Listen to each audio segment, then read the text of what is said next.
सत्यानन्दचिदात्मने सर्वान्तरात्मने श्रीमद् वेङ्कटेशाय मङ्गलम्।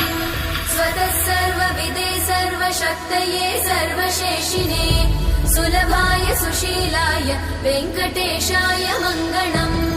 परस्मै ब्रह्मणे पूर्णकामाय परमात्मने प्रयुञ्जे परतत्त्वाय वेङ्कटेशाय मङ्गलम्।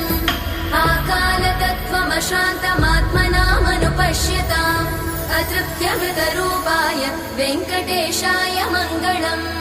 प्रायस्वचरणौ पुंसां शरण्यत्वेन पाणिना कृपया दिशते श्रीमद् वेङ्कटेशाय मङ्गलम्। दयामृततरङ्गिण्यास्तरङ्गैरिव शीतलै अपाङ्गैः सिञ्चते विश्वं वेङ्कटेशाय मङ्गलम्। स्रग्भूषा